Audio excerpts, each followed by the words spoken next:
Hello, I'm Dr. Bob Coleman, and I'm here representing Certified Horsemanship Association. And we're going to talk today about some safety ideas related to tacking equipment. And for this video, I would really like to thank Core Balance, who is sponsoring the opportunity to provide this video to you, the CHA. So when we think about safety, when we think about tacking equipment, we do spend time making sure that our horses are tacked up correctly. But how many times do we stop and think about how safe our tack is? When was the last time that you actually looked at your tack to make sure that it was in good shape and ready to be used? How do you actually evaluate it? Are there some areas that you should take care of? And in a lot of cases, it doesn't matter if it's an English tack or if it's Western tack, but we should look at it the same. So if we think about it, and I've got some different bridles with me today. So this is a Western bridle, and it's brand new. But when I look at it, I want to make sure that I've got good buckles and that my stitching is good. But then I'm also going to look at how am I attaching my bit. So this is with a leather tie, and they are, again, brand new, so they're in really good shape. But if you're buying a used one, like this one, we need to look at what is that leather strap like? Has it been tied for a long time and not untied? Is it starting to wear out? And certainly on a used one or even one from your barn, this is a great thing to take a check at and make sure that it is going to hold your bit properly. And then it's also when you go to maybe clean tack and you undo this knot, that number one, you can't undo it, but that you'll also be able to tie it back up. So thinking about those things. Some of us in the Western world use what we call Chicago screws. These are very useful, very handy, and they are easily undone. And then you put it together and do it back up. A tip that a lot of people will use is putting a small amount of nail polish into the area where you put in the screw. Right in here, and then we put the screw in. What does that do? It adds some tightening to our screw so that it won't come loose. That's a good thing that it won't come loose, but it's also maybe a bad thing, because what if I need to make some adjustments to this, or I need to clean under there because this is starting to wear on the hole? Well, I've now made that screw so tight and so secure I can't get it undone. So that can be a bit of a problem. And you might be able to see how green that is. I mean, that's oxidation between the leather, the oil in the leather, and the metal of the Chicago screw. Is it going to cause it to break down? Probably not in a reasonable amount of time, but it's something that should be cleaned up and taken care of. If we have an English bridle, and they happen to have a lot more pieces than our typical Western one, and so we have more buckles, more straps, more things to think about. So we're going to make sure that at the attachment for the bit, our keeper's in good shape. Is our stud secure? How good is our stitching? Is this got some flexibility so that it's easy to do? Put it on and take it off, put it back through the keeper, and how you do that is there's a variety of ways. A lot of times we'll just put it in, slide it in, and put it down. This one, I think at one point in time, and you can see where it's been cut, had an extra piece of leather that would have protected this part of the cheek piece from any additional wear. Quickly to just show you what that looks like, it's on a rein here. It is this kind of a protection piece. And so it covers, and then we put it over top, and so the wear, and basically it's a wear leather. So this is where any additional wear from the bit is going to take place. And what does that do? It protects the attachment to either the rein or the cheek piece, so we don't have to worry about that. The other thing that, particularly on used equipment, in an area that I have found that needs to be checked, is on our cheek pieces or any place where there's a buckle. And it tends to happen a little more frequently on English style equipment because it tends to be much finer. It's finer, it has less leather. At the buckle, This is a place that these pieces of leather can wear, can become dry, and maybe are suffering from dry rot, particularly for equipment that's not been well cared for.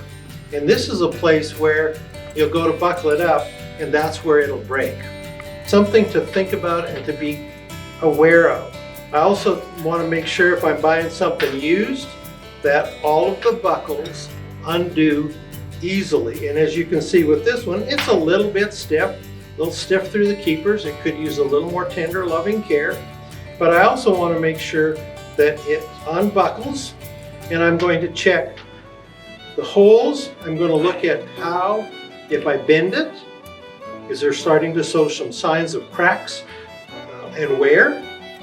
If it's in good shape, but it's kind of tight, when I clean my tacking equipment, I repunch all my holes because I want it to be easily buckled up so that I'm not pulling on my horse's face while I'm doing it up.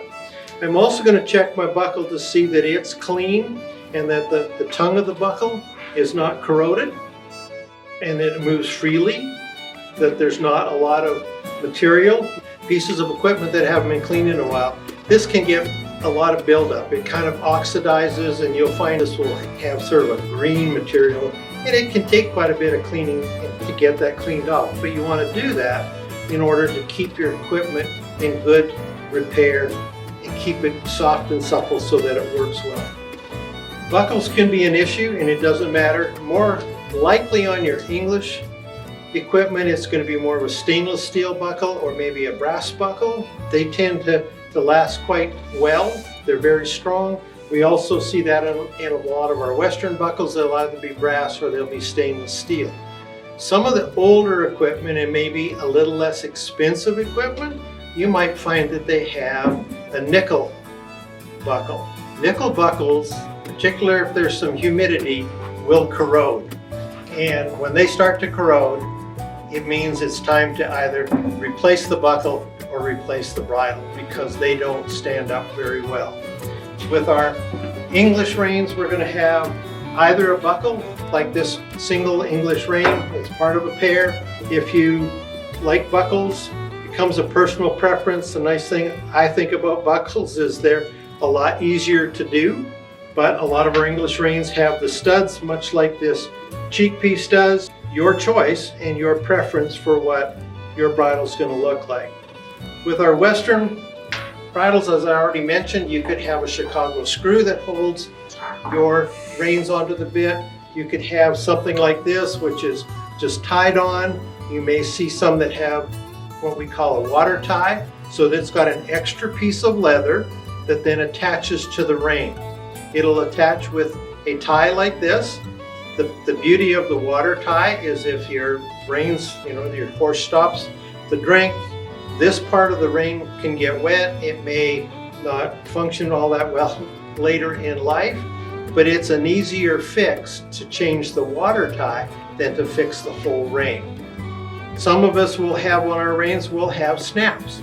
Certainly effective, easy to use, makes it very flexible if I want to change reins on a bridle. You'll even sometimes see snaps on bridles, so if I want to change a bit, it gives me a great deal of flexibility. But really watch these snaps because, again, some of them, like some of the buckles, are nickel. And nickel will corrode, and when it corrodes, it starts to come apart. This one's got a little bit of corrosion on it, not a lot, but a little bit, and so I would be really careful. And I have taken some that I thought, well, it's a little bit of corrosion, I can clean that up. The biggest problem is when the corrosion is noticed on the outside, I'll be willing to bet money that it's corroded on the spring on the inside and on the joint. And when you get it clean and you're trying to make it work, they usually just completely come apart. That's okay if it's in your tack room and you're cleaning it. It's not okay if you've just picked up your reins to say, whoa, and that snap comes apart because now we're short of rein and we've lost control. It seems like there's a lot of things that we need to think about. I think the biggest thing is just to be observant. When you clean your tack, on whatever regular basis you do that, I think we can expect it well when we clean it. How often do you clean it? probably depends on how often you use it.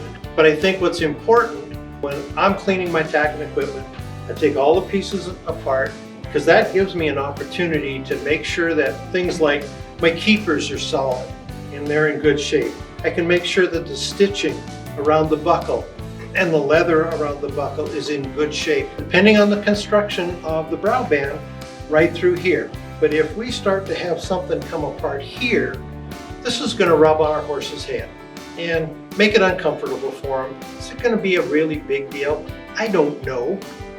But we don't want our horses to be uncomfortable, so we need to inspect things like that.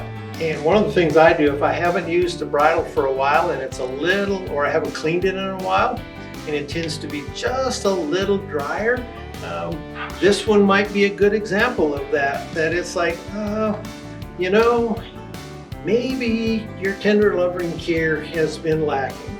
So what I will do with this one is I'll oil it pretty good, and then I will put this in a Ziploc bag with the oil on it and just let it sit. I like doing that in the summertime because then I take the bag and throw it out in the sun. And it gets kind of warm. Don't leave it for hours and hours, but I give it a time for that oil to soak in, to get some life back into my bridles, into my reins, keep them soft and supple so that they work well and they feel good. Another thing that I do when I've got a new bridle is used, looks like it needs some care, but the buckle doesn't undo. And I don't want to be too aggressive. One of the things I've found is I'll take the whole bridle, and you got to be careful how you do this, but I'll throw it in a pail of hot water. Just long enough to get it warmed up, suppled up a little bit, and it just makes it a whole lot easier for me to get it unbuckled, and then I can go ahead and soap it, clean it, and take care of it and get it back so that it's in the kind of shape that I want. We need to make sure that our tacking equipment is safe and effective. So thank you to Certified Horsemanship Association for an opportunity to talk about this. Thank you to Core Balance for being a sponsor of this. And I hope you enjoy riding, enjoy your horses, and take time to make sure your equipment is safe and useful for a long time.